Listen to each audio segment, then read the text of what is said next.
What's happening, family? It's Cast Sports again, back for another afternoon with my people. Now, as usual, before I get started, let me give a shout out to the JBT community. Just boxing talk. We're a group of people that just love to talk boxing. And we're always looking for others to join us. And you don't have to have a podcast, a channel, or anything like that. The only requirement is you just have to love to talk boxing. That's all. Justin James, hashtag JBT. Al Booger. Salute to Justin James, hashtag JBT, and Al Booger in the building. Welcome to another episode of Cast Sports, the History Channel. This is the Monday afternoon edition. Starting off another week. Just a vicious cycle. Round and round. Week after week, day after day. But how is everybody this afternoon? Rough weekend. My Ravens went down yesterday. But hey, they didn't get the job done. What else can I say? You know, the experience factor was glaring. Kansas City looked like a team that's been in 6 straight conference championship games. And the Ravens looked like a team that had one player on the roster that's played in a conference championship game. Not making excuses, but it was glaring. And as bad as they played, to still have a chance to win the game in the fourth quarter was just amazing because that first half, it could have very easily have been, what was it, 17-7? Could have very easily have been like 28-7, you know. But it's Kansas City and San Francisco, a rematch from a few years ago. Because, what was it, 17-10 Kansas City and 34-31 San Francisco. Now, Detroit had them 24-7 at one point. But I think the second half was like 31-7. No, 34-7 San Francisco, something like that. They just stomped them. But anyway, we had some boxing this weekend. I think we had, I know we had the Jaime Munguia and John Ryder card, and I believe there was a card in Northern Ireland, but I can't find any information on it. Plus, I didn't know too much about anybody on the card anyway, so. Talk about the Jaime Munguia, John Ryder card briefly. And today is going to be the final day of the history of boxing in certain areas of the world. I didn't do the United States, so I'm going to do the history of boxing in the United States. And the profile is going to be Sugar Ray Leonard. Okay. Tomorrow I'm going to talk about referees. And I give Al Booger one guess as to who is not I'm not going to talk about. Mr. Steele. The Boxing Venue Podcast. Oh, excuse me. Box D1. Boxing Greece, hashtag JBT. Salute D1. How are you, bro? Good to see you in the building. Salute to D1. Regular, strong supporter and member of the JBT community. But yeah, we're going to look at a little history of boxing in the United States today. And the profile is on Sugar Ray Leonard. Yeah. I was just talking about my Ravens getting beat yesterday. And I think the key play in the game was,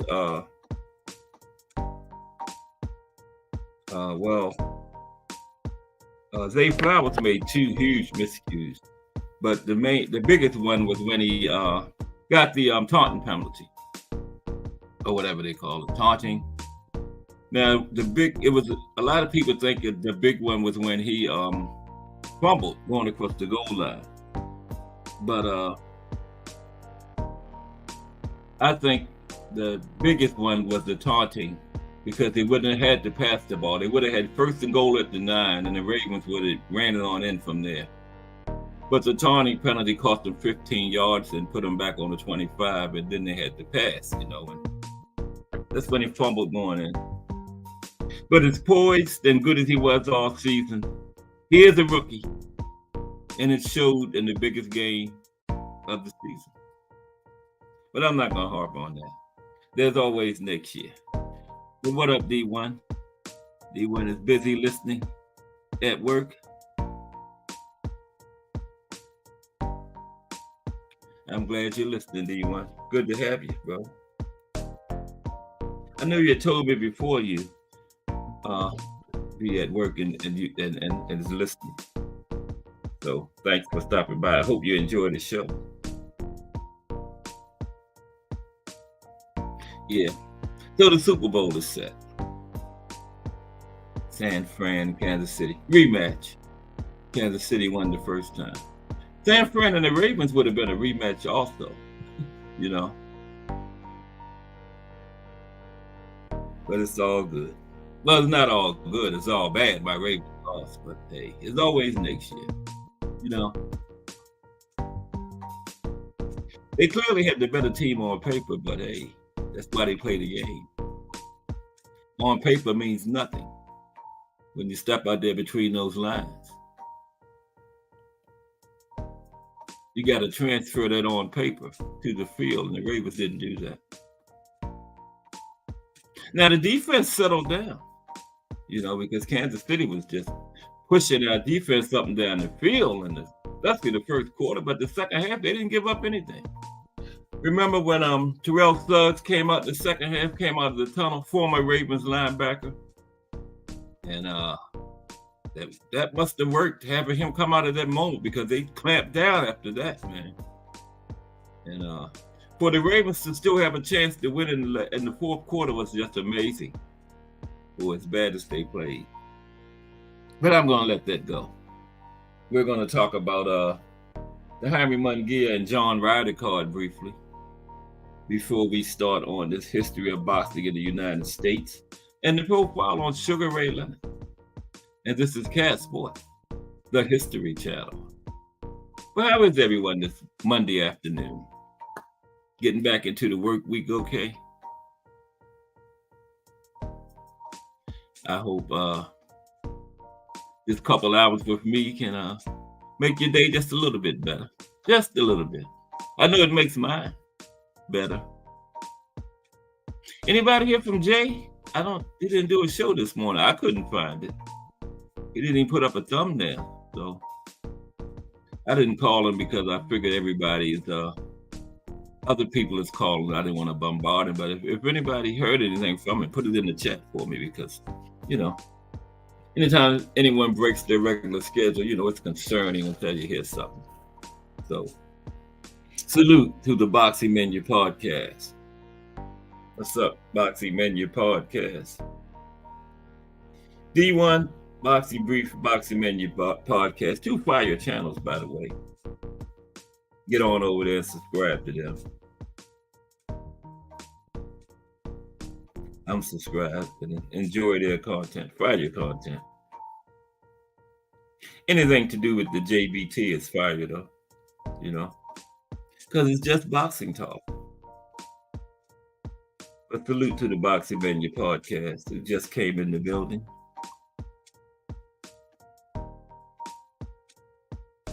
Still hurting a little bit,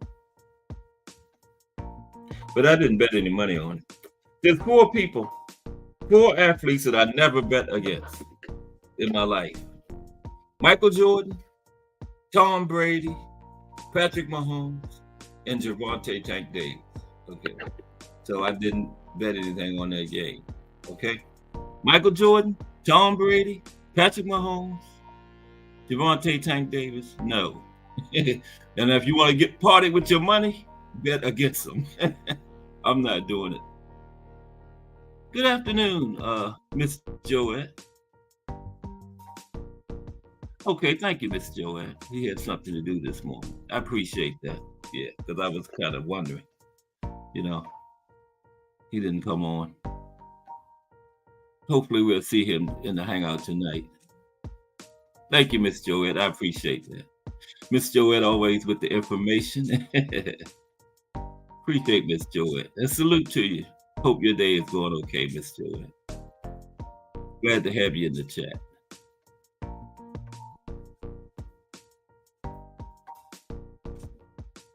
Okay. Yeah, Justin. Miss Joette just took care of that information for us. Yeah. He's okay. Just like you said, you were running around. Justin J probably running around too, you know. But yeah, didn't get to the Super Bowl this year.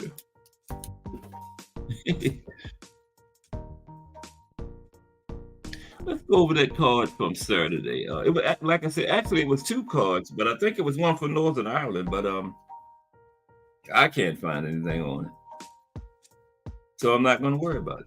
When I looked at it Friday, I didn't know too much about anybody on the card anyway, you know. So talk about Jaime and John Wright. Jaime got the win, you know, but John Wright just add another. I'm not going to. Yeah, I don't call boxers cab drivers or anything, because like they were saying in the old school show yesterday, I can't beat any of them. So I'm not going to diss any of those boxers, right? Because any of them would beat my ass. So, but Jaime is what, 43-0 now? Yeah.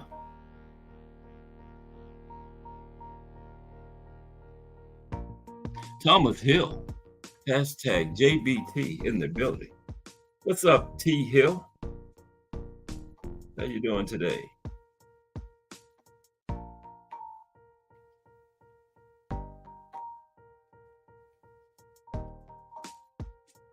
Trying to make it through this Monday afternoon. Time goes by, the pain will lessen. I'm hurt about the Ravens. I thought we had that Super Bowl this year. But like I just said, best team on paper don't mean nothing. You got to be the best team on the field, right? And the Chiefs was the best team on the field yesterday. Like I said, Michael Jordan, Tom Brady, Patrick Mahomes, Tank Davis.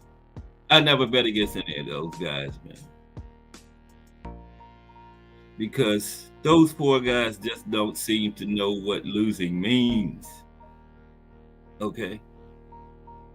I don't care how good the team they playing against, what kind of team they got around them or whatever, they just didn't know how to lose. Tom Brady got 7 Super Bowls. Michael Jordan got 6 NBA rings. How many does Patrick Mahomes have?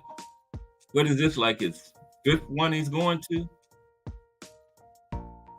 And boxing is our sport, so I don't even need to mention Tank Davis's credentials.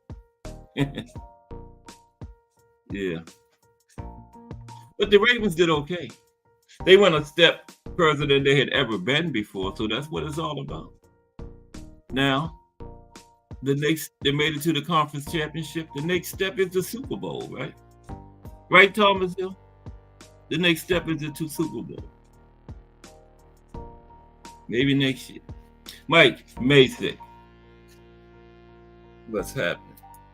We didn't have our top running back, Dobbins, but that wouldn't have made no difference. The play calling was kind of suspect too. I seen a 3rd and 1 one time, and 2nd and 1. That's the perfect time to try play action. Try something down the field, right? They're gonna do a little wide receiver screen to the side and lose 2 yards. Okay. Now you go from 2nd and 1 to like 3rd and 12. That was the key moment in the game too, early in the second half. But midway through the second half, that happened. And 3 turnovers. I think they had 3. Like Lamar had a fumble and an interception, and then the rookie, Zay Flowers had that fumble at the goal line. That was huge. That was huge. But I thought the play leading up to it was even bigger, the taunting, because they would have been inside the 10 and they would have ran it on in. Big, powerful back like Gus Edwards. Give it to him 4 times. 1st and goal, he's going to get 9 yards, okay, inside the 10. But instead, they got backed up to the 25. I'm sorry, y'all, for harping on that. I got to get it out. And y'all are my people. So I got to get it out. But maybe next year. Let's see what happened between Jaime Munguia and Ryder. I'm going to let the Ravens go for now. I'm sure I'm going to bring them up again in a few minutes. I'm going to try not to. Now, let's see. Jaime, now I know y'all have heard everybody else talking about these fights, but you haven't got the Cash Sports version yet. Now, Jaime, this was a super middleweight non-title belt, 12 rounds. Now, Jaime won, and I believe he's on the short list for Canelo for Cinco de Mayo, along with one of the big Charlo, Jamal. Okay, I don't know if Bud is on there. I know Bud was on the short list, but I haven't heard too much talk about Bud and Canelo lately. So I think it's down to Jaime and Jamal. Okay, I think Jamal is the front runner to get that fight right now, from what I'm hearing. But Jaime kept himself on the list with a win over Ryder Saturday. He dropped Ryder 4 times and finally stopped him in the 9th. He dropped him twice in the 9th, by the way. And his Ryder's corner had seen enough, Yeah. Extends his unbeaten streak to 43-0. 40 of them we haven't heard of. But I'm not going to trash any of them because, like I said, I can't beat any of them, And if I was gotten there with Jaime, he would be 44-0. So, who am I to be trashing these guys, man? You know what I mean? Now, he dropped him in the 2nd round. Nice right hand. Then he got him in the 4th. And then a brutal knockdown in the 9th round. 2 of them, right? And like I said, Ryder's corner had seen enough. Threw the towel in. Yeah.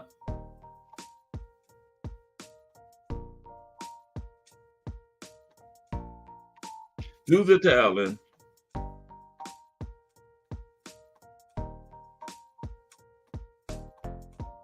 Now, he caught him in the very first round with a nice combination that rocked Ryder, And seemed like Munguia was a little more defensive responsible than he normally is, right? To me, it did, He was moving his head, staying off the line. Normally, you don't display that much defense at all. It just looked like to me that he was a little. Anybody else see that? Notice that in Jaime? He was a little more defensive responsible than normal Saturday. I just thought he was. And he caught him with a combination in the 2nd round. And Jaime did get a little over eager, and Ryder nailed him with a left hook, right? In that same round. And Ryder was game, though, as he usually is. But he got out punched in just about every exchange they had, And then 4th round, Jaime dropped him again. Caught him with a counter left.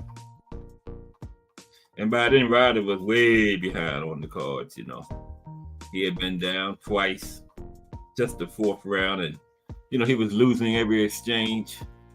Jaime was dominating performance, you know. Now in the middle rounds, as he does sometimes, Jaime lost a little focus. And Ryder came on a little bit, had that right hook working, you know. Yeah. And Munguia's work rate dropped a little in the middle rounds. But he picked it back up like the eighth. He hurt Ryder in the eighth too with a flurry of punches. But Ryder showed tremendous heart, like he always does. He even backed Munguia up a little bit in the eighth round. But in the ninth, Munguia caught him with a big overhand right. Dropped him for the third time. And then it seems like soon as Ryder got up, he got dropped again. And I think he got him with a right hand and a hook to the body combination for that final knockdown. And his corner had seen enough, threw the towel in. So like I said, Jaime stays on track as one of the finalists for the Canelo fight on Cinco de Mayo, which is in May, right? Yeah, May. And Jaime goes to 43-0, 34 knockouts. Ryder drops to 32-7, 18 knockouts. And elsewhere on the card, this was a title fight, WBO minimum weight.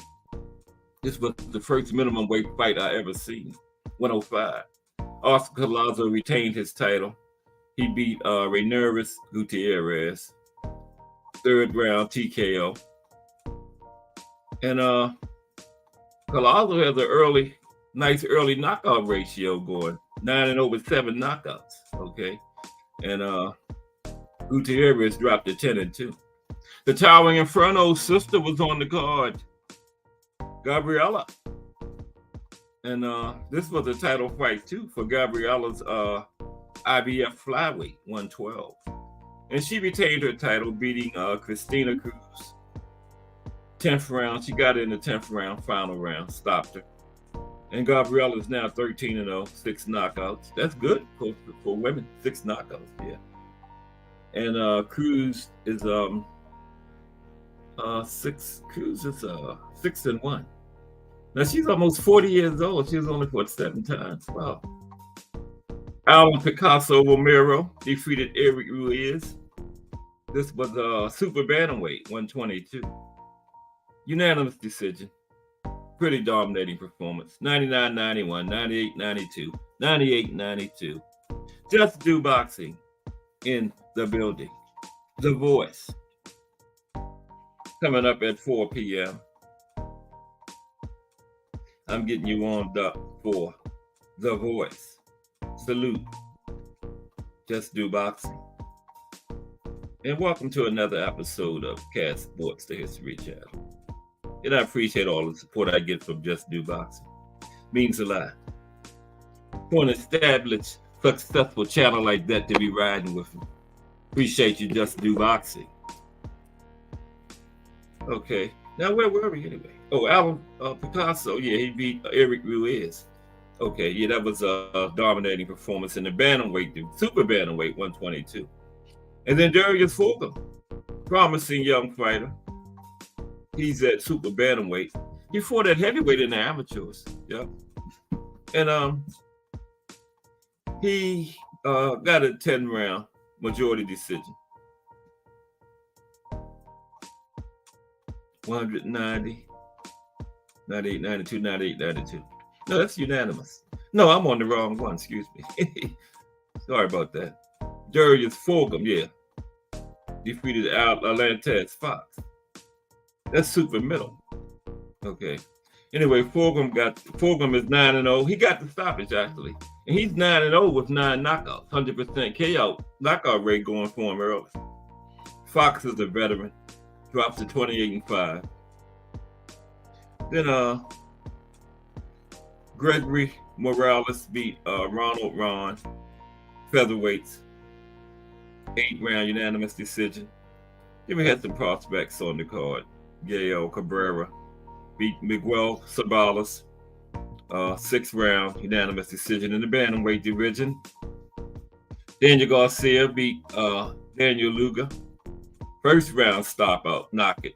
That ended early. Super featherweights, 130. Garcia has a nice knockout rate going early too. 7 fights, 5 knockouts, 7-0. And Jonathan Canis beat Kamiko Hall, another first round knockout. That was I believe that was lightweight, yeah. Canis just 2-0, and Kamiko Hall has yet to get his first win, 0-3. Wow. Okay, and that was the Jaime Munguia John Ryder card.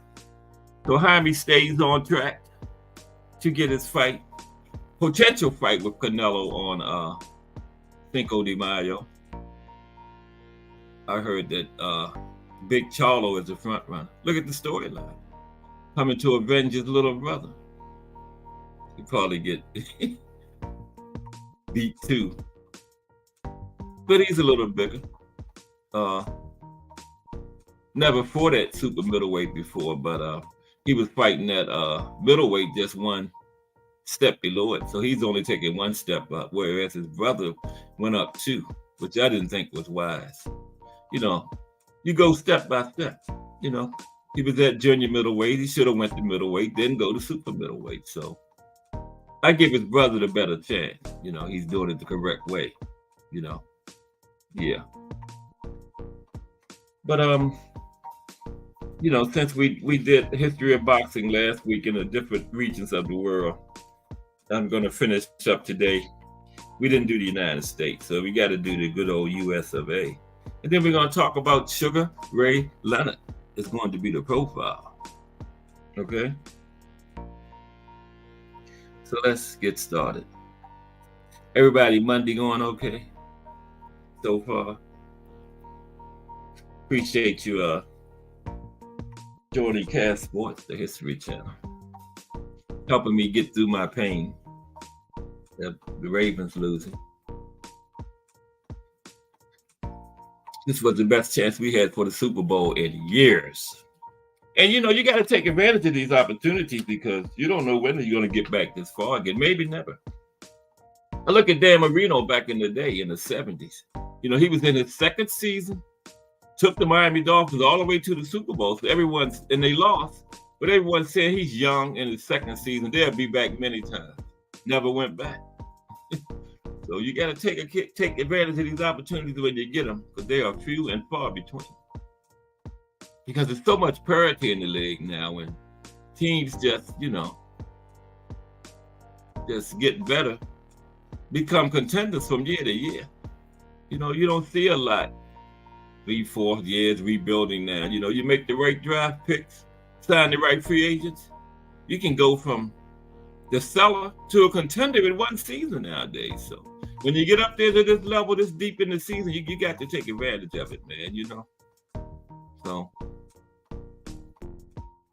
but the Ravens got Lamar signed long-term. They got a good long-term nucleus around him. They got Flowers for a few years. He's still in his rookie contract. They locked down the linebacker, Raychon, whatever his name. What is his name? Roquan Smith.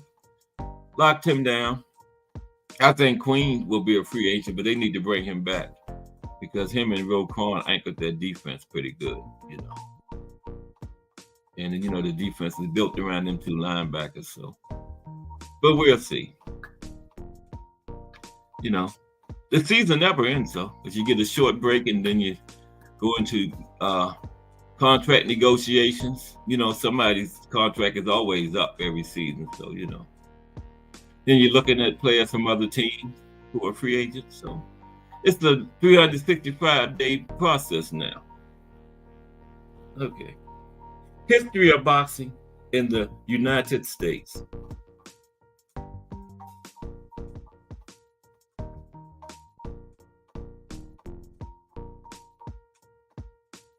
What you saying to you? Thomas Hill says you got to be a little crazy to be a lotto. Seems so. Yeah. Okay. The origins of boxing in the United States can be traced as far back as the 19th century. Now, boxing as a form of martial arts and solo sport has been around for centuries. Centuries. Some people practice it as a form of self-defense while doing it as a part of their workout regime. Now, the United States became the center of professional boxing in the early 20th century, okay? Back around the 20s, 30s, yeah. United States became the center of professional boxing.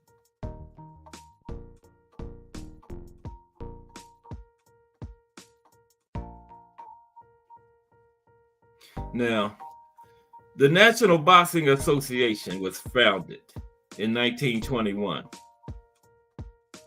and began to sanction title fights. They were the first sanctioning body ever, the National Boxing Association. And they turned into eventually what we call the WBA, okay? But originally they were called the NBA, turned into the WBA around 1962. Mike Ryan. Let's salute Mike Ryan. How are you today, bro? Welcome to another episode of Cast Voice, the History Channel. Talking about history of boxing in the United States today.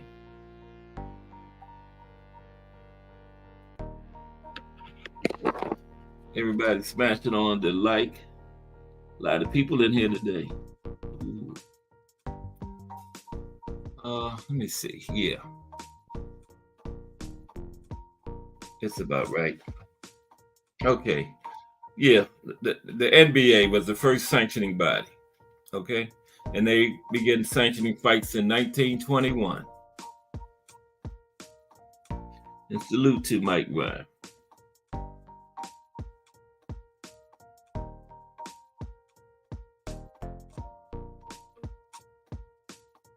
Okay. Bear with me.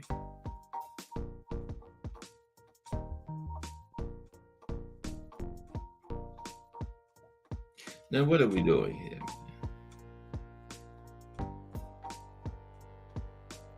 Okay. They went off talking. I don't want to talk about no Joe Louis. But anyway, Joe Louis was a great American boxer.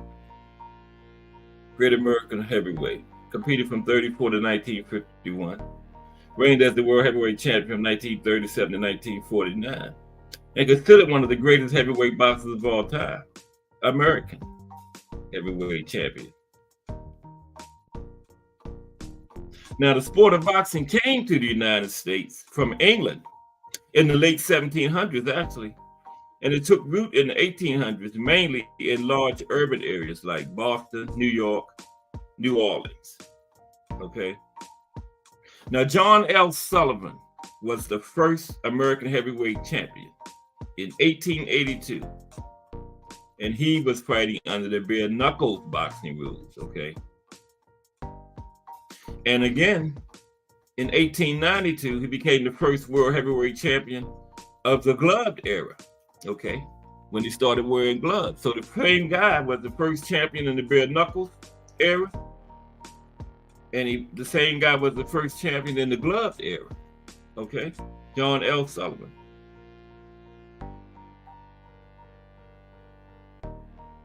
Now, he was defeated by a guy named James Corbett in 1892. Corbett was known as the father of modern boxing due to his innovative scientific techniques, okay? He was really the first one who really used to start people calling boxing the sweet science, because before him, it was straight, not too long away from bare knuckles, and it was mainly just slugging it out, coming to the line, because in the beginning, the way a round started, you had to come to the middle and toe this line, right? And then it was just mainly slugging it out. This guy, James Corbett, really started fighting scientifically, and of course others followed. Then Jack Johnson was the first African American heavyweight champion. Okay, Jack Johnson.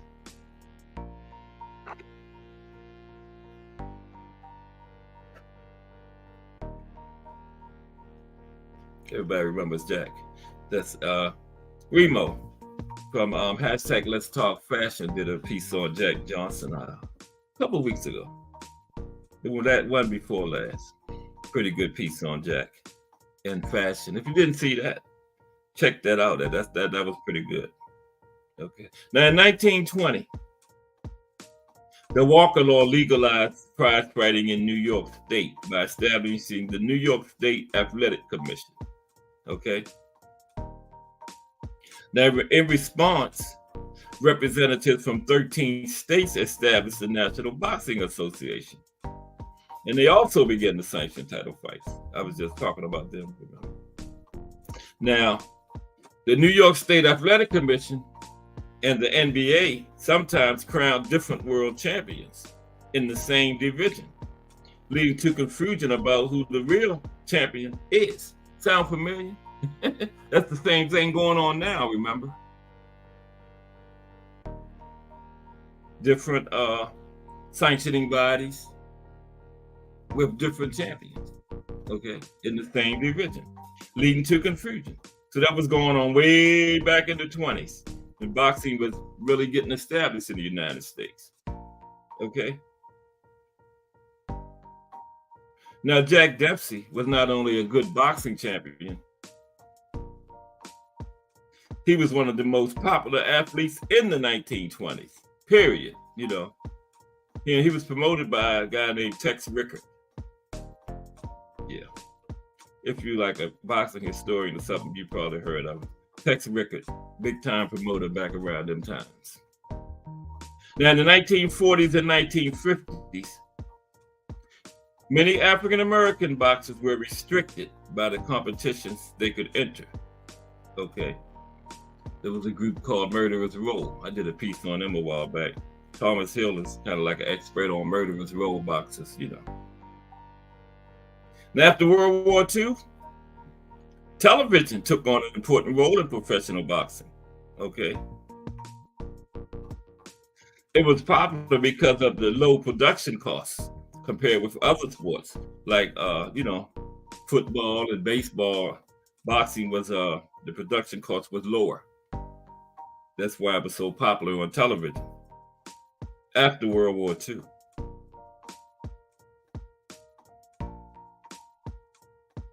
Boxing was a major feature of television programming throughout much of the 50s and the early 1960s. Okay, now we're getting into the Muhammad Ali era. In the 60s and 70s, Muhammad Ali was an iconic figure.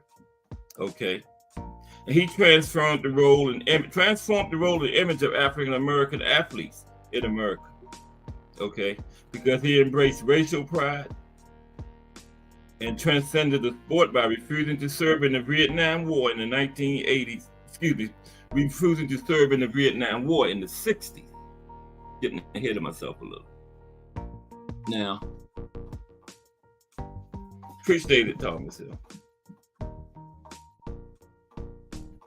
Try to keep everybody interested, you know. Just a little history. You know, we love this sport, and just think that it helps to know the history of it, you know, how it started, and just the steps it took through the years to get to where we are now. Now, the 60s, 70s was the Muhammad Ali era, and he became an iconic figure, right? And not just from boxing. He was an activist, public speaker, all that, you know. And then when he refused to be drafted into the Vietnam War, you know, that really, because America was already divided because of the war, and then Ali just added to it by the stance he took. Okay. Now, in the 1980s and 1990s, boxers such as Mike Tyson, Riddick Bowe, they were marked by crime and self-destruction, you know, some of the stuff that went on in their lives. Get into that into a little while. I think I did a little piece on Mike Tyson one time too, if you remember. Time flies when you're having fun. Appreciate you, Mike Mason. Glad you're enjoying it, bro. Appreciate you showing up to support me every day. Couldn't do it without people like you and everybody in here. You know, I always write down everybody's name every day. This is something I do. Now, amateur boxing in the United States, that's important because that's where the professionals come from, and that's the first step. Without amateur boxing, we wouldn't, really had no professional boxing. That's where they get groomed, learn they fight against different styles, make them. Well, amateur boxing definitely makes a fighter a better professional. I'll just put it that way. Okay. The Amateur Athletic Union, AAU, of the United States was founded in 1888, and it began its annual championships in boxing the same year, in 1926. The same year. Now, in 1926, the Chicago Tribune started a boxing competition called the Golden Gloves, okay? That was started by a guy that wrote for the Chicago Tribune. He don't know what he started. Just look at what the Golden Gloves are today.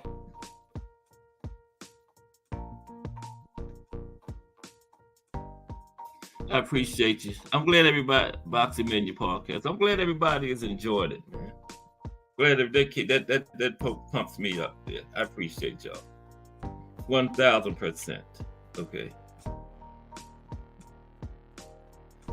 And if I didn't have this show, I'd probably be still back there crying about the Ravens. So just give me something to do, help me forget about the Ravens.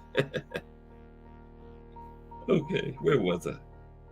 Yeah, we talking about the Golden Gloves. I mean, amateur boxing. But this guy that worked for the Chicago Tribune started the organization called in 1926 called the Golden Gloves. Okay.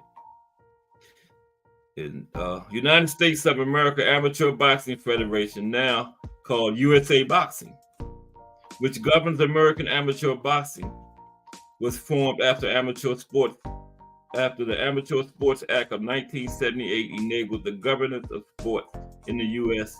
by organizations other than the AAU. Okay.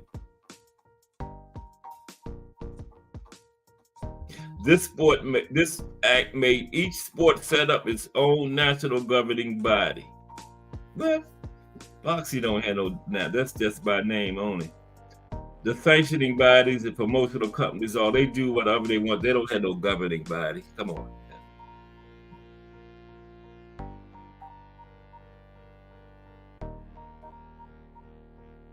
It says each of these governing bodies would be part of the United States Olympic Committee, but would not be run by the committee.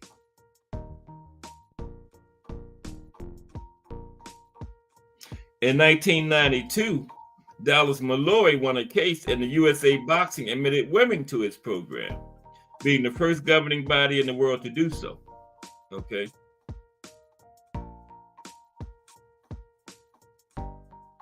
In 1946, the IABA, International Amateur Boxing Association, was started. Okay. Now, the development amateur scene of boxing has seen the United States as a world beater. In the Olympics, the U.S. has won 106 Olympic medals to date, 47 gold, 23 silver, and 36 bronze. Most heavyweight champions of this century originate from the United States. Okay. Let's take a look at women's boxing in the United States, because that has also blown up. Okay. And come on, a lot of people don't like this guy, but you got to give him a lot of credit. Jake Paul. He has really been good for women's boxing in the last, last 2 to 3 years. They're making more money. They're more visible. Jake Paul. And Amanda Serrano got another 12-round fight coming up. Her next fight is coming up in the next, I don't know if it's in the next couple months. Yeah.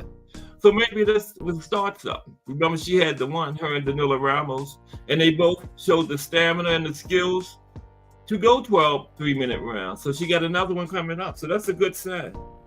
And I think this fight is sanctioned by everybody except Mauricio, just like the last one. He's the holder. I don't know what's wrong with Mauricio.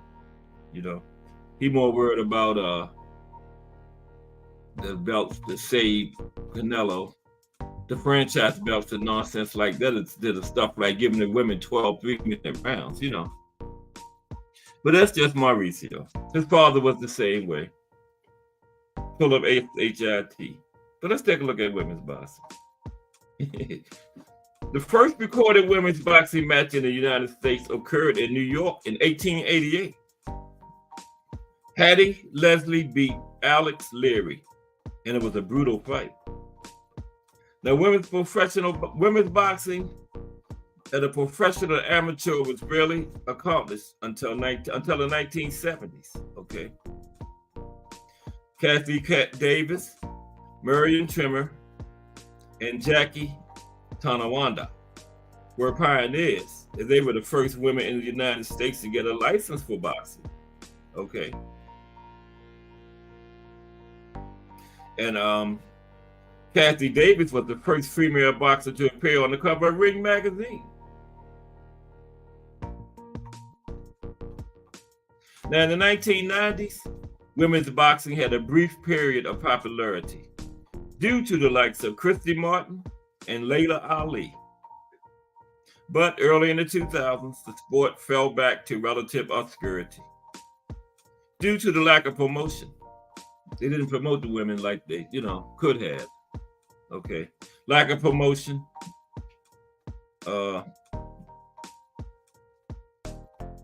Television exposure, and poor matchmaking. Now, many women, female professional boxers in the United States still struggle to make a viable living due to lack of financial opportunities and promotional opportunities. And like I was just saying, Jake Paul is changing that. Thomas Hill says, he's talking about Mauricio's father. I think his name was Jose, right, Thomas? Jose Suleiman.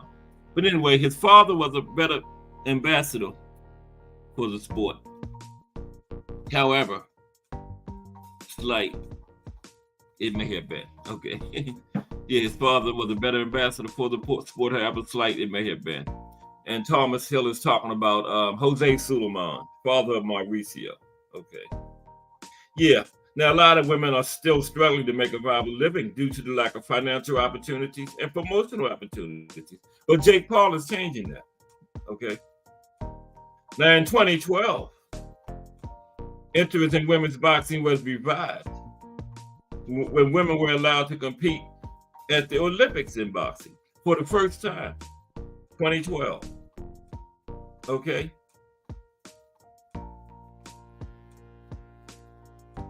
That kind of revived the popularity a little. Yeah.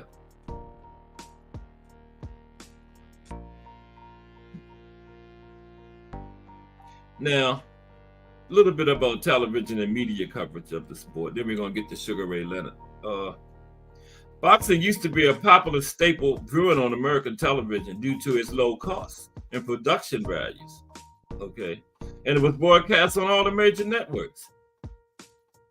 Now, since the 70s, it is mostly broadcast on pay-per-view and paid television channels like HBO, Showtime.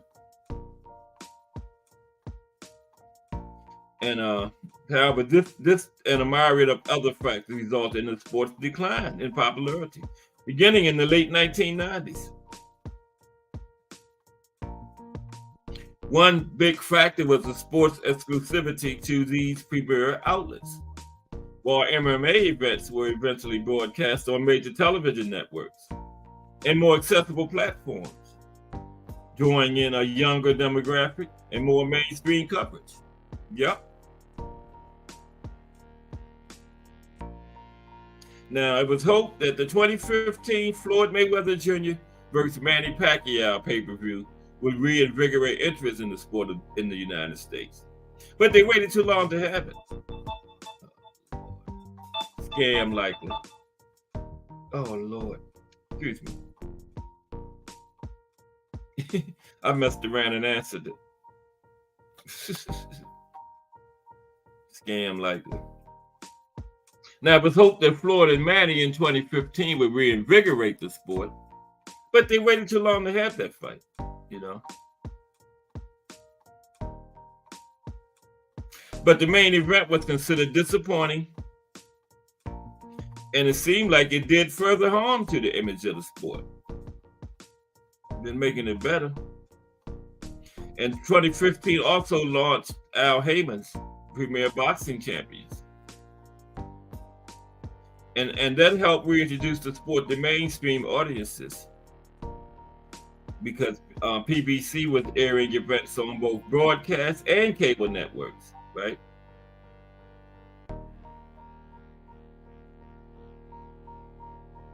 Now, the fight between Floyd and Conor McGregor in 2017 brought major mainstream attention, in part due to the celebrity status of Conor McGregor.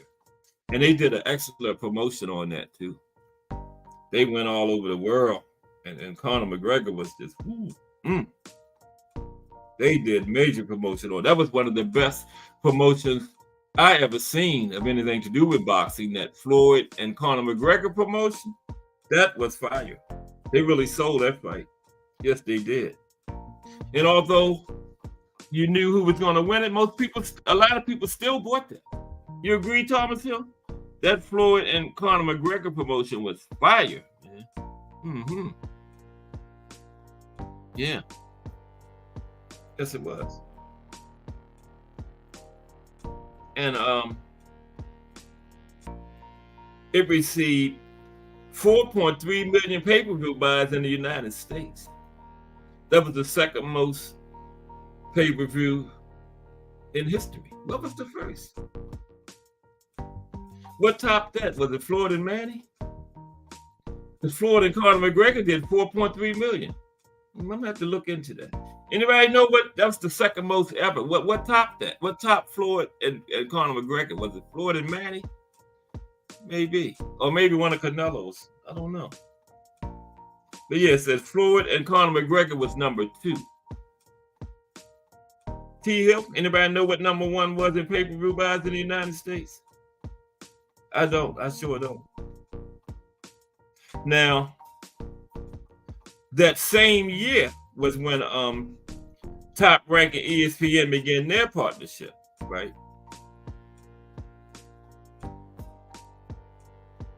And they extended that contract in 2018 through 2025. Okay. Now let's look at Sugar Ray Leonard. Getting to be 3 o'clock. I want to drop the link today too. Okay. So that was the history of boxing in the United States. And tomorrow I'm going to talk about referees. Okay. And if Al Booger's still in here, he knows who's not going to be on the list. Very good referee though. But that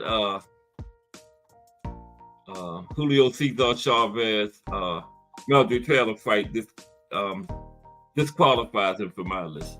There's Ed McQueen. What's up, Ed McQueen? Welcome to another episode of Cat Sports, the History Channel, the Monday afternoon edition. And a while back, I think it was when I first started doing lives, I did a piece on the promotional companies. That was back when I was only getting 2 or 3 people in the building. I think around Friday, I'm going to do that again, because that was a pretty interesting piece. Everybody seemed to like that. It was just a history of the PBC, Top Rank, sanctioning bodies, excuse me. The 4 major sanctioning bodies, the history of them. You know, when they started and how they progressed through the years, some of the major scandals. Because the WBO was a mess back when they first got started. The Godfather was mixed up in it too. Yeah. But salute to Ed McQueen in the building. He says, let's go Giants. Giants? Which Giants is that, Ed?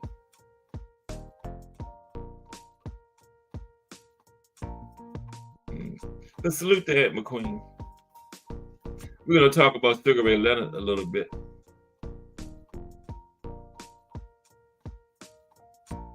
Uh,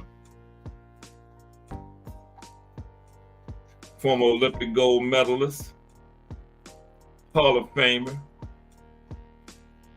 one of the legendary four kings of boxers. Started his career in what many experts and historians call the golden era of boxing, 70s. I think he fought into the early 90s. Shouldn't have. Ended up getting stopped by Hector Camacho when he should have been out of boxing by then. But you know, a lot of athletes do that in all sports. Stay around too long and then get remembered. Well, they still remember Sugar Ray in a positive way, but the last memory is of him getting retired and stopped by Hector Camacho, you know. Like Ali. His last memory is well, he fought another fight after home, but the last thing I remember was that home stoppage when he had no business still in the ring, you know.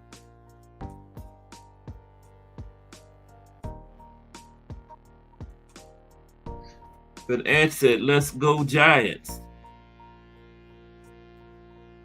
New York Giants.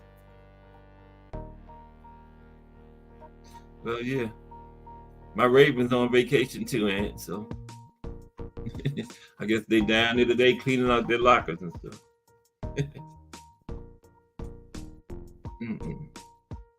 Man, this was our best chance for the Super Bowl in years. But we didn't make it. But there's always next year. That's the good thing about it. There's always next year. Right?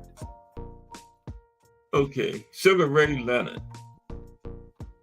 Ray Charles Leonard, named after the singer, Ray Charles, who sang the national anthem at the second Leonard Duran fight. And that was part of Duran getting frustrated and quitting the No Moss fight because, you know, Ray, I think I said this last week, Ray Charles had the famous rock when he was singing. And Sugar Ray Leonard did that during the fight. You know, before he did the bolo punch and all that stuff, and Duran was like, the hell with this. I'm not playing with you, you know, and said, no Moss, no more, and quit. Yeah. But we're named after Ray Charles Leonard, born May 17th, 1956. Older than me. Best known as Sugar Ray Leonard, okay. Former American professional boxer. He's a motivational speaker. One of the most well-known motivational speakers in the world, in fact, Sugar Ray Leonard.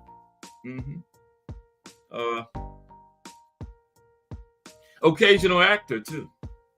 I have never seen him in anything. Can anybody name one movie Sugar Ray Leonard's been in? I sure can. I never knew he was an actor. I can't name nothing he acted in. Can anybody put anything in the chat that Sugar Ray Leonard acted in? Now, he's often regarded by many experts and boxing historians as one of the greatest boxers of all time. Okay. I had him number, I think I had him number 6 on my list. Yeah, number 6. And if he hadn't had those couple retirements, then they might have been in the top 5. But he retired, I think twice. The first time after the no, he retired 3 times. The first time after the retina thing, after the Hearns fight. Then he retired after the Hagler fight. Came back from that a month after Hagler retired. Because, you know, Hagler waited 14 months to try to get the rematch. So Sugar Ray said, I'm retired, man. So Hagler retired. A month later, Sugar Ray came back. He said, okay, you've been retired a month. It's safe to come back. And then he retired after the Hector Camacho fight. Okay. Now, regarded as one of the greatest boxers of all time by many experts and historians. Okay. Competed between 1977 and 1997. Wow. I didn't know he went that deep into the 90s. 97. Okay. So he must have fought Camacho in 97 because I do know that was his last fight. Okay. 5 division world champion. Okay. Lineal champion in 3 weight classes, as well as the undisputed welterweight champion. I think that was like 3 belts because I think he had the might have been 2. I don't know if the IBF. I know he had the WBA and WBC. Now I know the WBO wasn't around then. I have to check on that too.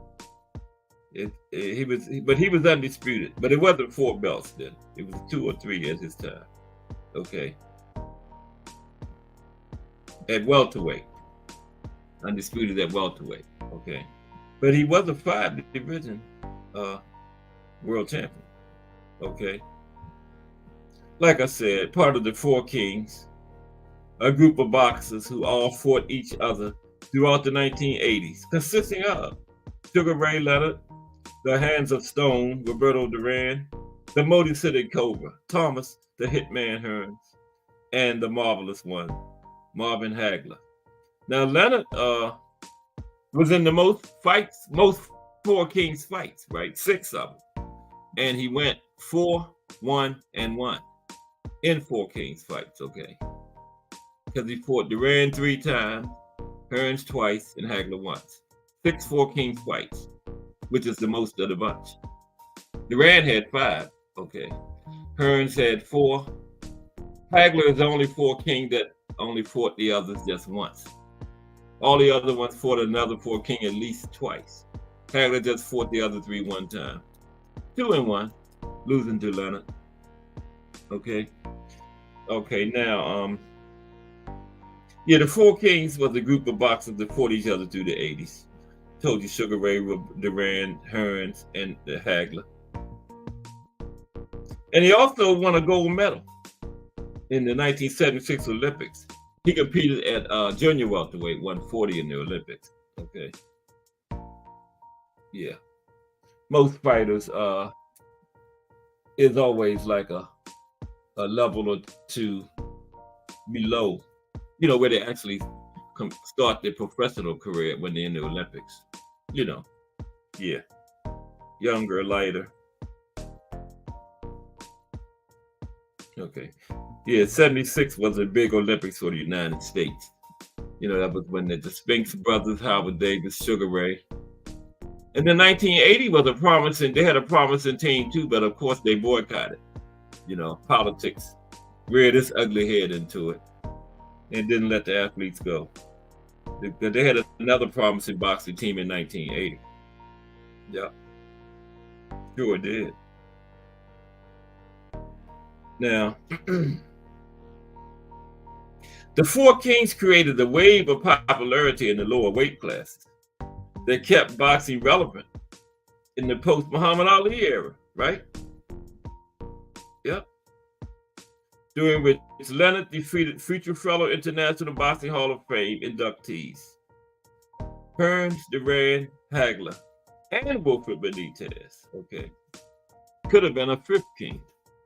But you know, there's only 4 kings in the deck, so that left Wilfred out. Could have been a 6th king, the Hawk, Aaron Pryor. Salute, Lonnie Lee is in the building. Good afternoon, Lonnie. You must have got off late again. But you're here. Welcome to another episode of Cat Sports, the History Channel. That's Lonnie Lee, hashtag JBT, by the way. Can't forget that JBT. Just boxing talk. That's all. Just boxing talk. Okay. Now, like I was saying, the 4 Kings created a wave of popularity in boxing. I mean, they kept boxing relevant right after the Muhammad Ali era. Okay. So that was big. Yeah. And like I was saying, they had other great boxers, Hall of Famers during that era too. You know, like Benitez, Aaron Pryor, Salvador Sanchez, Wilfredo Benitez, Julio Cesar Chavez came along in 80. So there was a lot going on back there other than the four kings. But their competitions between those four guys was really what really kept boxing relevant during that time. And then the other guys just added on to it, you know. Part of the golden era of boxing. Now, Leonard was also the first boxer to earn more than $100 million in purses, okay? And he was the boxer of the decade in the 1980s. It didn't say by which organization. But the Ring magazine named him Fighter of the Year in 79 and 81, okay? While the Boxing Writers Association of America named him Fighter of the Year in 1976, 1979, and 1981. 76 was the year he won his Olympic gold medal. Okay. Showtime the guy, what's up? Showtime the guy, pass in the building. Salute to Showtime the guy, pass. Good to see you in here, bro. Always a pleasure. Another big time JBT supporter. Showtime, the guy, pass. My friend from St. Louis. Salute, Showtime. Good to have you, bro. It's always good to see you. Talking about Sugar Ray Leonard. You know how we do it on Cat Sports, the History Channel.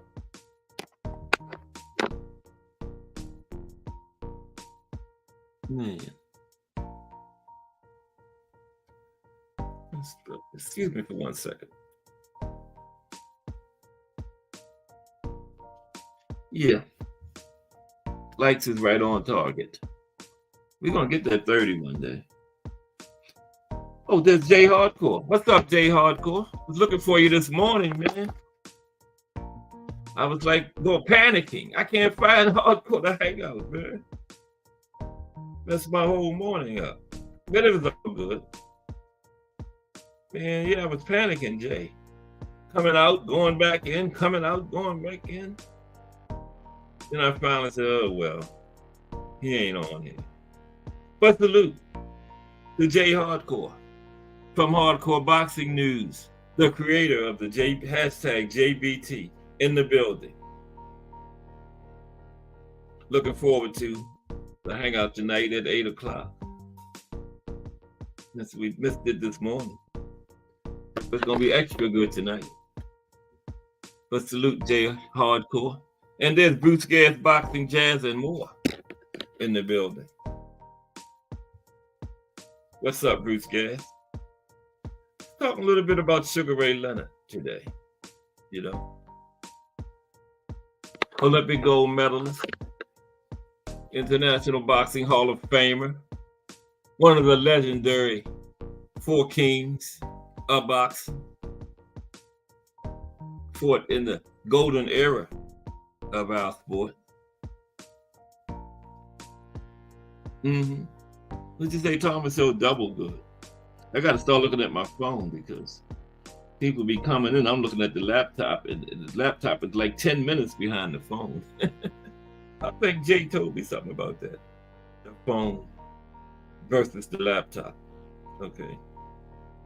Now, yeah, I was saying the four kings created a wave of popularity in the lower weight classes, kept boxing relevant in the post-Muhammad Ali era, right? But then, like I was saying, there were other fighters too. You know, Wilfred Benitez, the Hawk,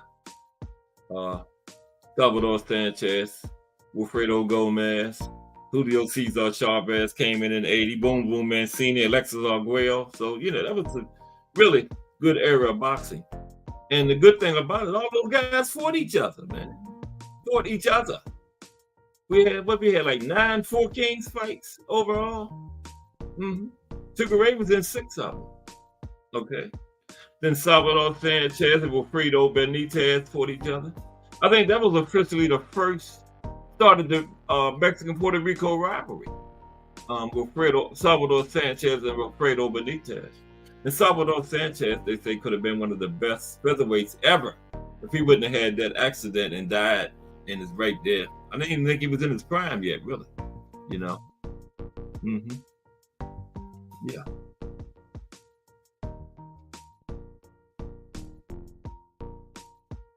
Okay.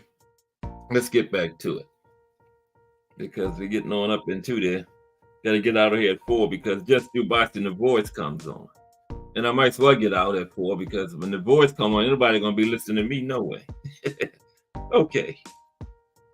Where was I? Before I so rudely interrupted myself. Now, Leonard was the boxer of the decade in the 1980s. Ring made him Fighter of the Year in 79 and 81. And Boxing Writers Association made him Fighter of the Year in 76, 79, and 81. Won his gold medal in 76. Now, in 2002, Leonard was voted by the Ring as the 9th greatest fighter of the last 80 years.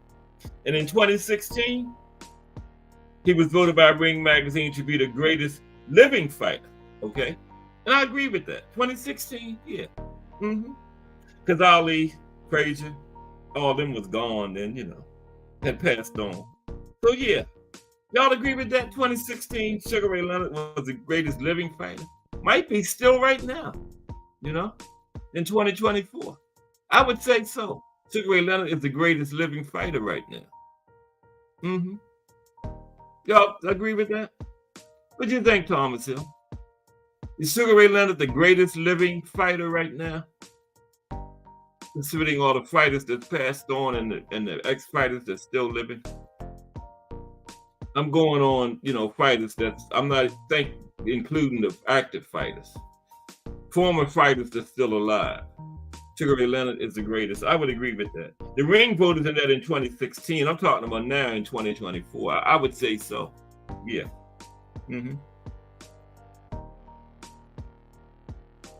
Wow. And Ring ranks him, BoxRec ranks him 14th greatest fighter of all time, pound for pound. Okay, yeah. I might have him a little bit higher than that. Actually, I had him number 6. When I did my list, I had him number 6, right behind Joe Louis. And like I just said, if he wouldn't have retired with the retina and then after the Hagler fight and just fought straight through, he might have been in the top 5 all time for me, But he had like 2 breaks in there. That's what did it, kind of held him out of that for me. Yeah. And then he ducked Hagler because, like I said, for the people that just came in. After the Hagler fight, Hagler waited 14 months. Leonard retired. Hagler waited 14 months for him to come back and give him the rematch. Then Hagler retired. A month later, Sugar Ray came back. He felt it gave Hagler months, and always safe to come back now. So that's what you call a duck. And it's the great Sugar Ray Leonard, but that is what you call a duck. You wait 14 months saying you retired. And then once Hagler retired, a month later you come back. That is a duck. Okay. I'm sorry. And I love Sugar Ray Leonard, but that's the duck. Right there, man. I'm serious. That's the definition of a duck. He ducked Hagler. He didn't want to get back in there with Hagler. He just barely pulled it out the first time. And, I think he knew he wasn't going to beat Hagler again. Hagler said that before the decision came down, when they were congratulating each other in the ring, Sugar Ray whispered to him, "You beat me." Now, I don't believe that. Why would you say that before the decision came down? You're going to tell a man you beat me? Nah, I don't believe that, Hagler. That man did not tell you beat me. He might have, but I don't believe it. Let's take a look at Sugar Ray's early life.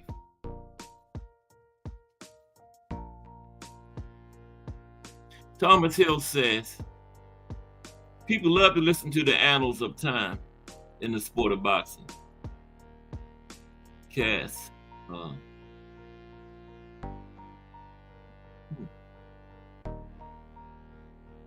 Yeah, okay. Thomas said he would say arguably he is. It's between him, Chavez, and Duran. Yeah, Duran's with Floyd and Larry Holmes knocking at the door. But Floyd, man, Floyd was great, but he kind of did a little cherry picking in there too. toward the end. Okay, money toward the end. You know, he kind of picked fighters at opportune times. That's just me, okay, I think. Now, if you just strictly going Pretty Boy, yeah, he's up there. I rank, if it was like two different people, I would rank Pretty Boy in front of Money. You know, that's just the way Cash Sports look at it. Yeah. What you say? Stop it, fam. No, that's the way I feel, Thomas. He did. Like Manny, that fight should have been around 2010, 9, 10, something like that. And now he's trying to fight at 40-something years old and think somebody's going to buy that. You didn't give it to us when you both were, when we wanted it. You gave it to us like 5 years too late. Now you both damn near 50. Think somebody's going to pay to see y'all fight. I wouldn't even watch that for free. Floyd and Manny going on 50. No way. Mm-mm. Now we're supposed to be looking at Sugar Ray's early life. It's almost 3:30. I wanted to drop the link. Okay. Okay, now. He was the fifth of 7 children. Cicero and Geetha Leonard. He was born in, his mother and father was born in Wilmington, North Carolina. Okay. He was named after Ray Charles, his mother's favorite singer.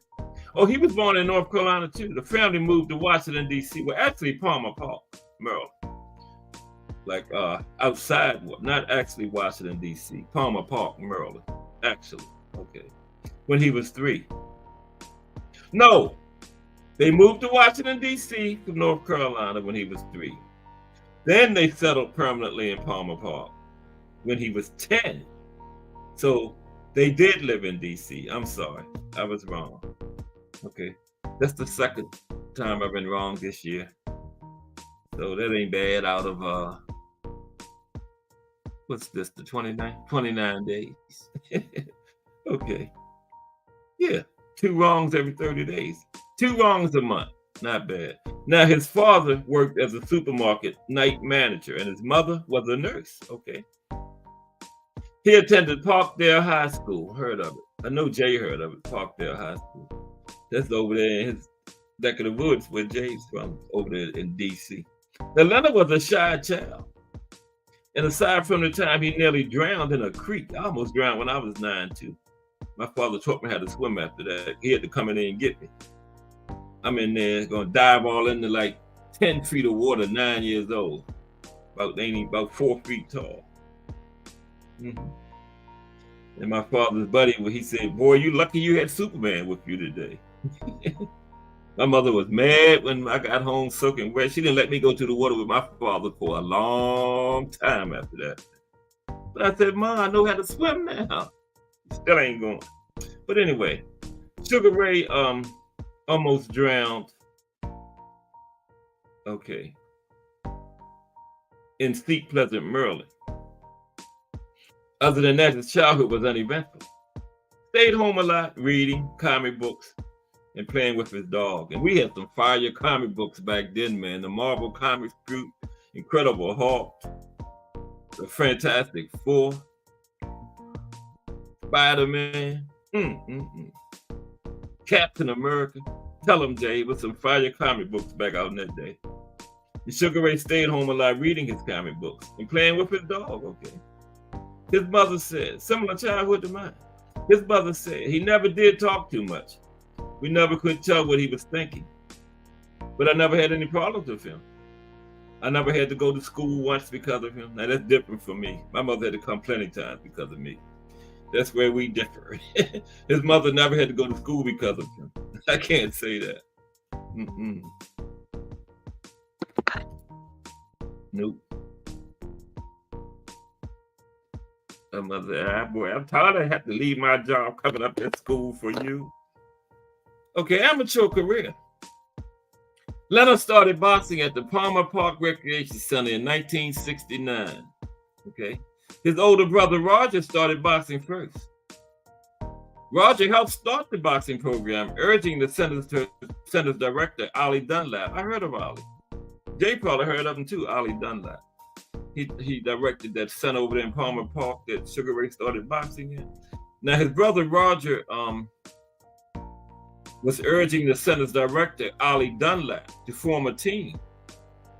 Dave Jacobs, oh yeah, I know Jay heard of them. Dave Jacobs, Yanks Morton, yeah. Dave Jacobs, a former boxer, and Yanks Morton volunteered as boxing coaches. Yep. Now, Roger, Sugar Ray's older brother, won some trophies and showed them off in front of Ray, goading him into start boxing. Okay. And now, what did you talk about, Thomas Hill? Thomas Hill says everything was better back in the day, Cass. Yeah, well, I won't say better because, different eras, different times, But it was better for me because I was young then, But it was the good times, man. But there's so much more to do nowadays with this social media. Like every minute of your day is that's why time go by so fast, because every minute of your day is occupied now. You don't have a spare moment. There's always something you can be doing now. It wasn't like that back then, I mean, once you left home, went out in the street, couldn't nobody call you on no cell phone.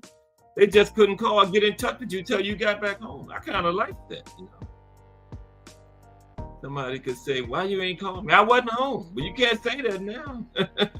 You can be on the moon and call somebody. So I kind of like that part of it, T. Hill. People couldn't get in touch with you every second back then, Oh, that's something for Jay from KQKC. Okay. Jay, you see that? Thomas Hill got something for you if you're still in here. Okay. Now, yeah. In 1972, Sugar Ray boxed in the featherweight quarterfinals of the National AAU tournament, losing by decision to Jerome Artist. Okay. That was his first defeat.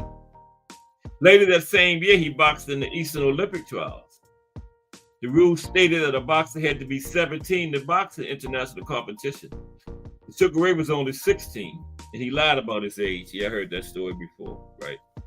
He made it to the lightweight semifinals. He lost a disputed decision to Greg Whaley, who took such a beating from Sugar Ray that he wasn't allowed to continue in the trials and never boxed again. But they gave him the fight. They beat this guy so bad that he couldn't continue in the trials. The guy got the win. He couldn't continue in the trials. Sugar Ray beat him so bad, but they gave the other guy the win. And he never boxed again. Now, Sarge Johnson was assistant coach of the U.S. boxing team, said to Dave Jacobs, "That kid you got is sweet as sugar." That's where the nickname came from. Sarge Johnson, assistant coach of the Olympic boxing team. Yeah, I keep having the habit of looking at my laptop. I got to learn to look at my phone. Forget you, laptop. Okay, because this phone is like 10 minutes ahead of the laptop. Like I said, Jay told me that, but that's got a habit of watching the laptop. But anyway, yes, Sarge Johnson gave him his nickname. He told Dave Jacobs, one of Sugar Ray's amateur coaches, "That kid you got is sweet as sugar." And the nickname stuck. However, given his style and first name, it was probably only a matter of time before people started calling him Sugar Ray anyway. Okay. After the man many considered to be the greatest boxer of all time. You know what I'm talking about. Sugar Ray Ross. Okay. Now I thought I was going to get 30 likes today. I got 20 though. I always get 20. I'm going to go up one day. Now in 1973, Sugar Ray won the National Golden Gloves Lightweight Championship, okay? But he lost to Randy Shields in the lightweight final of the National AAU tournament, okay? Now the next year, he won the National Golden Gloves and National AAU Lightweight Championship. He suffered his last two losses as an amateur in 1974. Lost another disputed decision to Anatoly Kamnev in Moscow, after which Kamnev gave the winner's trophy to Leonard, okay? That was nice. They was in Russia, and he lost a disputed decision to the Russian, and the Russian guy gave the trophy to Sugar Ray. Wow. In Poland, local fighter Jan Kwasik was given a disqualification victory over Leonard after being knocked down 3 times in the first round. But the referee ruled that Leonard had punched after the bell. You know, those referees have always been hard on American fighters in those international competitions. When you go out to the United States, I remember the Olympics where Holyfield got disqualified. I think he was fighting a Lithuanian guy, and the referee was Lithuanian. Whatever nationality the guy was fighting was, the referee was the same nationality. Now, number one, that should never happen in amateur competition. The referee should never be the nationality of one of the fighters. There's plenty of referees out here for that not to happen.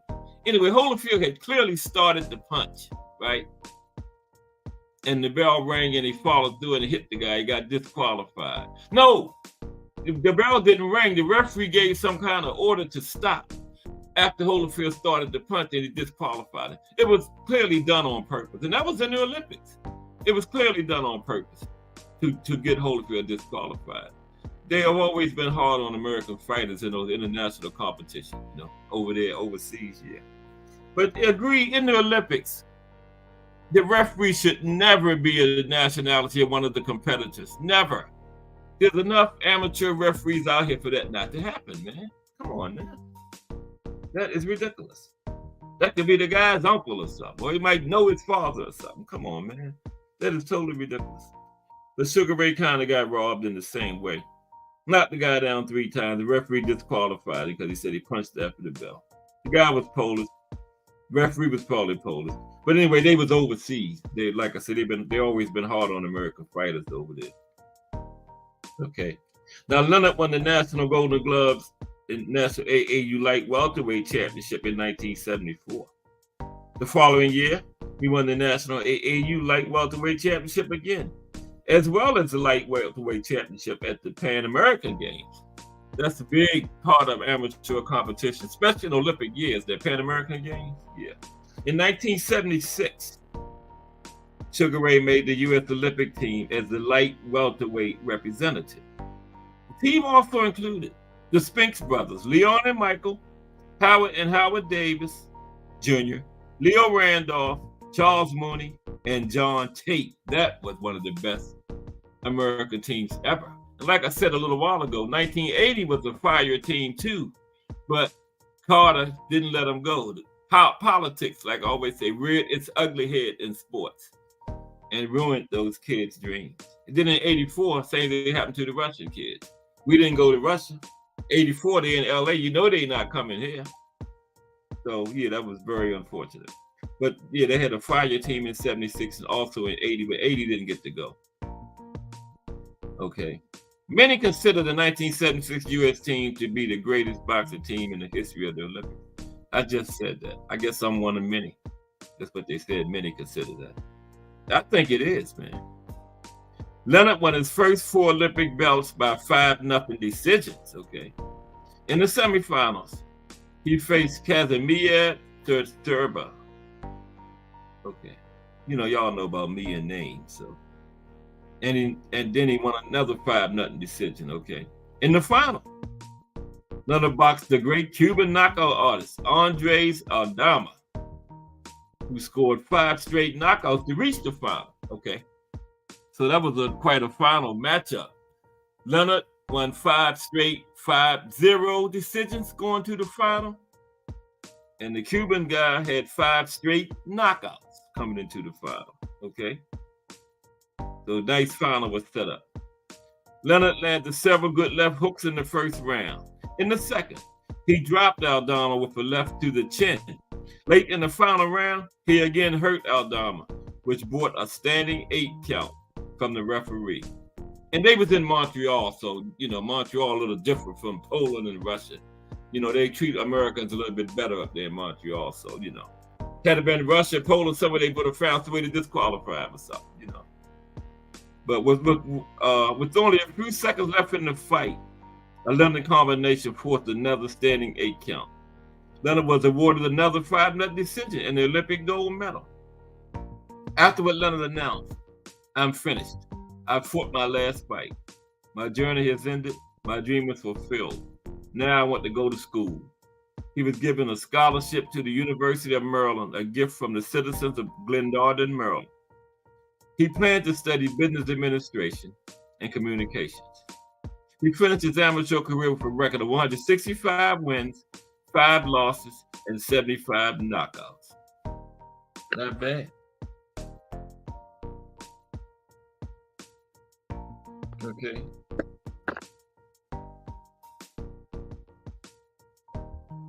Let me get this short. Okay.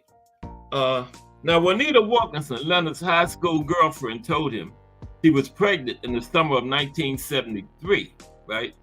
Now they decided to have the baby, but marriage would be put off until after the Olympics in 1976. Leonard would continue to pursue his Olympic dream while she and the baby, Ray Charles Leonard Jr., lived with her parents. When Leonard boxed in the Olympics, he had a picture of Wilkinson taped to his sock. That was his baby's mother, okay? Shortly before the Olympics, Wilkinson had filed an application to receive $156 a month in child support payments from Prince George's County, Maryland.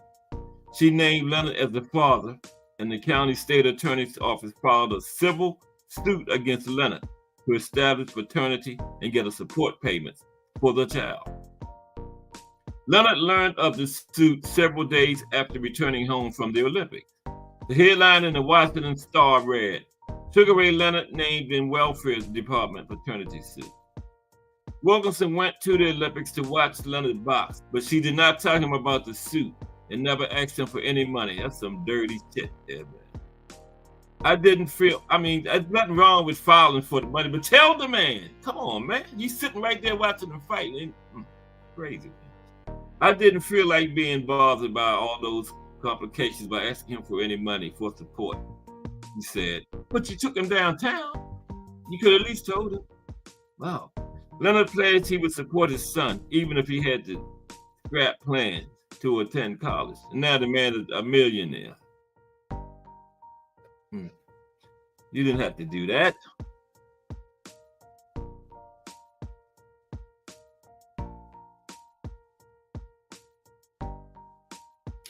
Okay, Remo said, Sugar Ray was an example of a superstar athlete. He had the name, skills, belt, aura, and respect of the streets in Hollywood. Only downside, he played with that nose candy. Thank you, Remo. Remo said he played with that nose candy. Nose candy. I didn't know you was in here, Remo. You must have been a warrior. But Remo had to get that one in. Salute to Remo, hashtag JBT. He of hashtag Let's Talk Fashion. Dropped another fire episode Wednesday morning. Also, www.richthreads.com. That's Remo's closing line. Okay. But thank you for the information, Remo. Sugar Ray Leonard. Only downside, he played with the nose candy. Okay. Now, Leonard pledged he would support his son even if he had to scrap plans to attend college. Now, he had hoped to get a lucrative endorsement following his gold medal win, but the negative publicity from the paternity suit chased off any big commercial possibilities. Now, wasn't that dumb by the woman? Doing that nonsense, that cost the money. So that's costing your son money too, you dummy. Damn. See, black people don't think, man. I'm sorry. It's crazy, man. Crazy the stupid shit people do sometimes. To make matters worse, his father was hospitalized with meningitis and his mother had a heart attack. With neither parent able to work with his child and the mother of his child to support, and without any endorsement opportunities, Leonard decided to become a professional boxer. Just think of all the endorsements she ruined by doing that. All she had to do was wait. He went downtown and got them peanuts from downtown and ruined the man's endorsement deals, man. But they came eventually. You know, it's just crazy though. The stupid stuff people do sometimes without thinking, you know. Now, when he decided to turn professional, Jenks Morton introduced him to Mike Trainer, a friend of his who was an attorney. Trainer taught 24 of his friends and clients in the underwriting Leonard's career, with an investment of $21,000 to be repaid within 4 years at 8% interest. Trainer then made Leonard the sole stockholder in Sugar Ray Leonard Incorporation. Angelo Dundee, Muhammad Ali's trainer, was brought in to be Leonard's trainer and manager. Many of the people being considered wanted absolute control and a cut somewhere near the manager's traditional 33%. Dundee had a different proposition. Although he would prescribe the training procedures, he would have the day-to-day work. Although he would prescribe the training procedures, he would leave the day-to-day work to Dave Jacobs and Jenks Morton. I was going fast because it's almost time for me to get out of here. This was a long one. And Angelo would also choose Leonard's opponents. Okay. For his services, Dundee would get 15% of Leonard's purse. Now that ain't bad. Now, he made his professional debut on February 5th, 1977, before a crowd of 10,270 at the Civic Center in Baltimore. Guess who was there? Me and Marvin from, we found that out on the first Old School show. We was both in the audience. Ain't that something? Marvin McDowell, right? From the Old School. We were both at that fight. Yeah. His first fight at Baltimore Civic Center, where the old Baltimore Bullets used to play. He earned $40,000 for his first fight.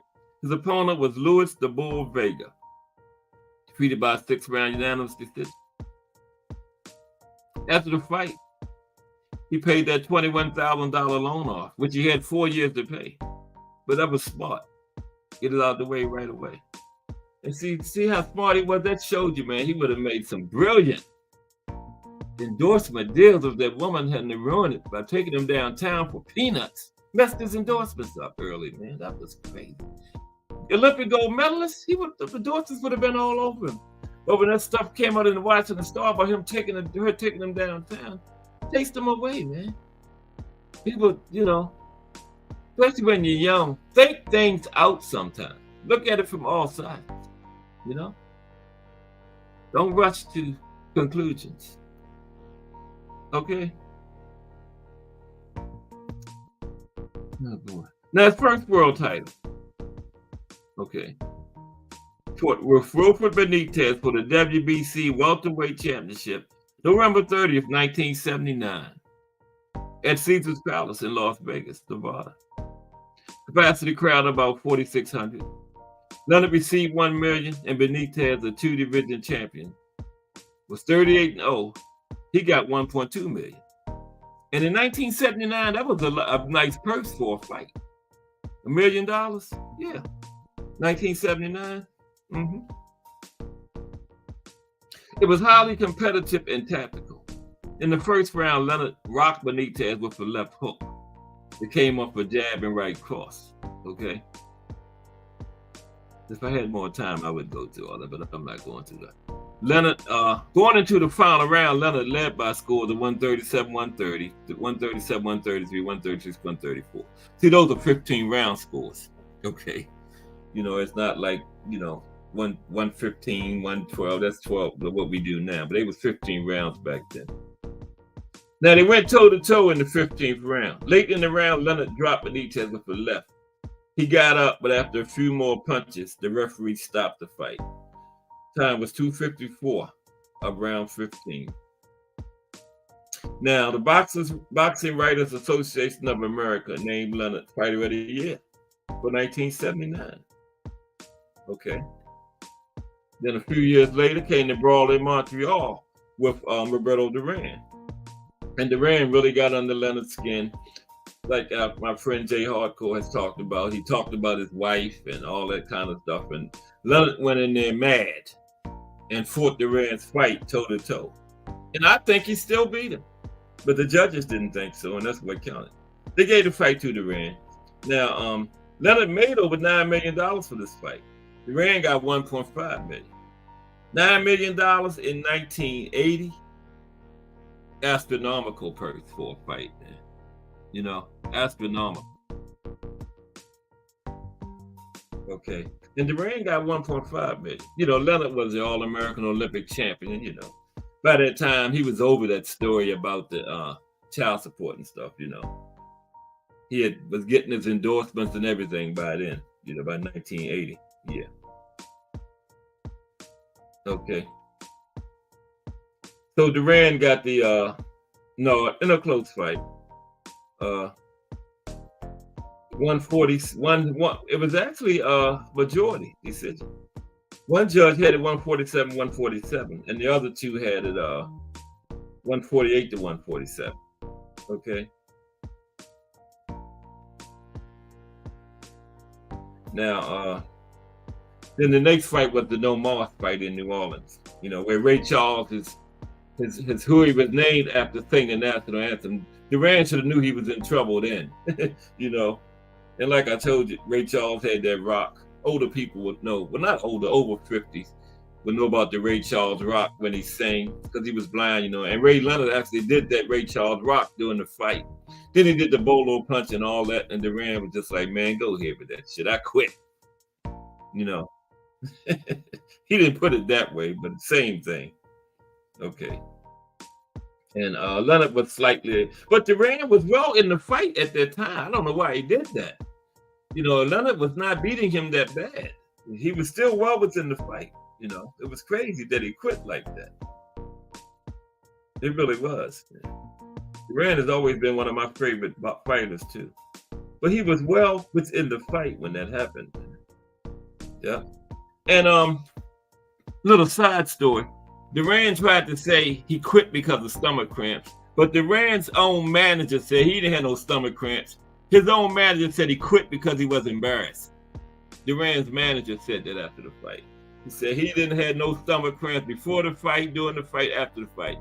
He said Duran quit because he was embarrassed. His manager said that, okay? He quit because he was embarrassed. And then the fight with Hearns, called the Showdown. Leonard won that fight. Hearns was winning on all three cards, and Leonard stopped him in the 14th round. Now that fight started, Hearns was the stalker, and Leonard was dancing the boxer. But by the 7th round, it was a role reversal. Hearns became the dancer and mover. Leonard became the stalker. And Hearns was winning, like I said, on all three cards. 14th round, Leonard stopped him. Angelo Dundee said those famous words, "You're blowing it, kid. You're blowing it." Okay. Leonard got the stoppage in round 14. Then the next big fight was these are all 4 Kings fights. What's the Hagler fight?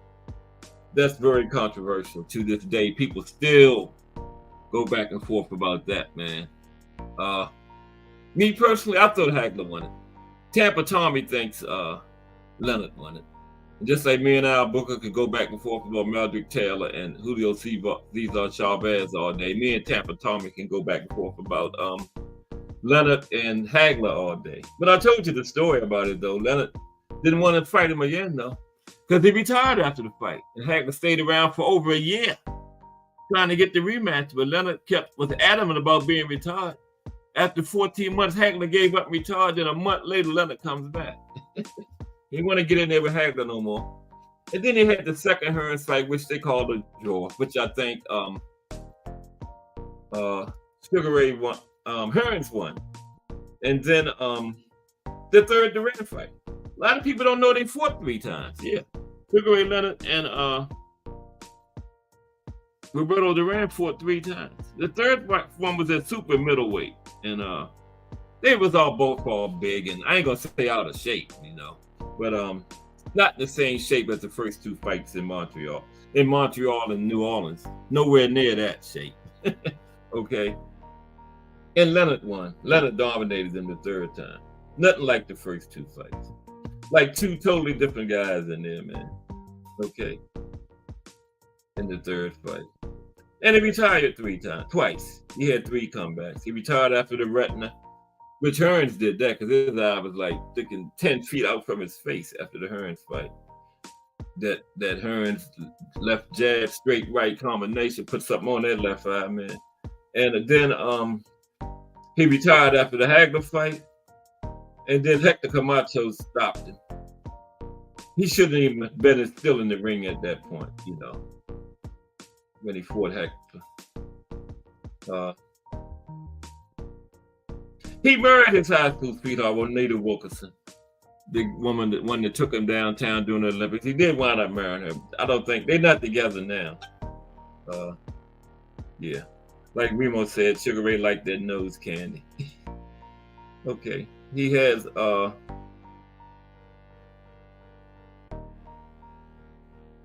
Ray Jr., the son that was born, during the Olympics. So don't say Ray Jr.'s age, but Ray Jr. should be about 40 something now. Born in the 70s. That's 40 something. Yeah, he should be 40 something now. And yeah. Had another son, Jarrell. He was born in 84. So he should be 40 this year. Jarrell. Okay. Juanita said that he physically abused her. They were divorced in 1990. And like Remo said. But Sugar Ray tried to say that the problems of his marriage was not due to our drug and alcohol abuse, Remo. Okay. He might have liked that nose candy, but that's not what ruined his marriage. Okay, Remo. Hashtag JBT. And Leonard does a lot of charity work. And like I said early on in the profile, he's one of the most well-known motivational speakers in the world. Sugar Ray Leonard. Okay. Sometimes acting, but I can't think of nothing that he acted in at all. And there you have it. Sugar Ray Leonard. And guess what? Tomorrow we're going to talk about referees. And if you're still in here, Al Booger, I know you know one that's not going to be talked about. Your boy, Richard Steele, who cheated Meldrick Taylor. Okay. He's not going to be in it. Great referee, but once you cheat, disqualifies you from anything I do. And also, his pupil, Tony Weeks, ain't going to be in it neither, Al Booger. Now, because he cheated too. He cheated Barroso. But both great referees, but they're cheating. I can't get with that. Okay, we got 5 minutes until The Voice comes in here and does his thing. I'm going to see y'all on over there. Then we got the hangout at 8 o'clock. Then we got the one and only Rise Podcast shutting down the day for the JBT at 9. And then tomorrow's a new day with the lineup again. And of course, Wednesday, we got another dropping of hashtag Let's Talk Fashion. Just a blend of entertainment, sports, fashion, sports, entertainment, and life. Check it out. Hashtag Let's Talk Fashion. I haven't missed one yet. Okay. And he makes us wait all week for him, but that makes him even better. Waiting, wondering what they're going to be about. And I'll make sure I drop the link tomorrow because I like to get up here on Tuesdays and let Remo give us a little preview of his show. So look forward to that tomorrow, a preview of the next hashtag Let's Talk Fashion for Wednesday. Okay, Just Do Boxing coming up next. Jay Hardcore in the hangout at 8. We didn't have it this morning, so gonna be our one dose of the hangout today, because usually 8 plus 8 equals the hangout, but just 8 today, 8 p.m. And the Rise Podcast at 9. And I appreciate all of y'all for rocking with me again. I'm definitely gonna drop the link tomorrow. Didn't get to today. And kept a solid amount of people in here today. Cast Sports, the History Channel. You know how we do it over here. Bring you all that history of boxing daily. 2 p.m. Shorty. Jay Hardcore gave you that name. I like that. 2 p.m. Shorty. But anyway, Bruce Gas, Boxing, Jazz, and more. Remo, hashtag JBT, hashtag Let's Talk Fashion. Jay Hardcore, hashtag JBT. Creator of the hashtag JBT community. From Hardcore Boxing News, aka The Hangout. Showtime the Guy Pass was in the building. Salute, Showtime the Guy Pass. Good to have you, bro. Lonnie Lee, hashtag JBT. Salute. Attentive. Aunt McQueen was in the building. I'm still looking forward to the return of the Casual Corner, because you haven't watched the fight until you watched it after a breakdown on it by Aunt McQueen in the Casual Corner. Okay, you haven't watched the fight till you've seen it after one of them.